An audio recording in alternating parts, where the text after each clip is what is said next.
कभी आपके साथ ऐसा हुआ है कि किसी मरे हुए इंसान का फोन आए? मुझे पता है आप यही कहोगे, नहीं।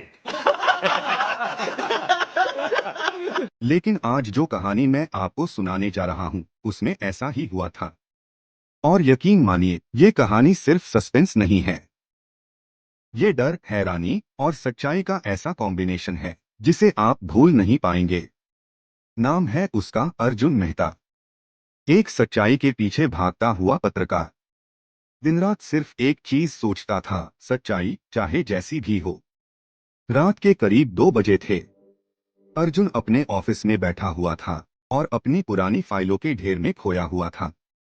तभी उसका फोन बजा। नींद में उसने वो कॉल उठाया और जो आवाज आई, अर्जुन, विक्रम मरा नहीं है, वो जिंदा है, ढूंढ उसे। लेकिन संभल के अर्जुन की आंखें फटी की फटी रह गईं। उसने तुरंत मोबाइल की स्क्रीन देखी, कोई नंबर नहीं दिख रहा था। स्क्रीन पे एक नाम शो कर रहा था, विक्रम माथुर। तभी अर्जुन समझ गया कि ये किसकी बात हो रही है। 3 साल पहले का केस, एक मर्डर जो सुसाइड बताया गया था। ये केस अर्जुन ने ही रिपोर्ट करके बंद करवाया था। अब दिमाग में तूफान था। अर्जुन ने सारी फाइलें फिर से निकाली।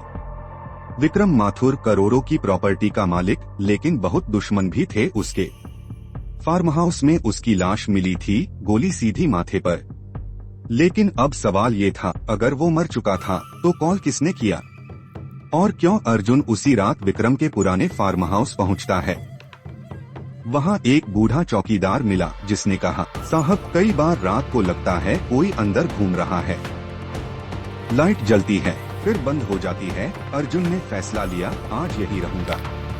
रात के 3 बजे और तभी एक आवाज आई। क्यों अर्जुन सच्चाई जानना चाहता है ना? ये आवाज वो पहचानता था।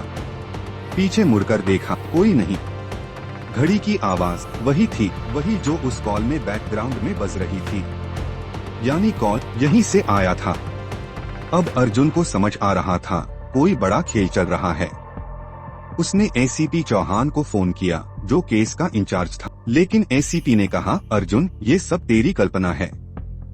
विक्रम की बॉडी मैंने खुद देखी थी, वो मर चुका है। लेकिन अर्जुन मानने वाला नहीं था। फिर वो विक्रम की पत्नी संध्या से मिलने चला गया।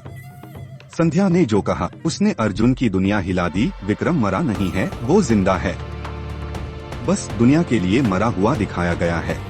संध्या ने बताया, विक्रम ने अपनी जान बचाने के लिए फर्जी मौत की कहानी रची थी। उसका कारण था कि माफिया उसका पीछा कर रहा था। उस माफिया के साथ पुलिस, एसीपी चौहान सब शामिल थे।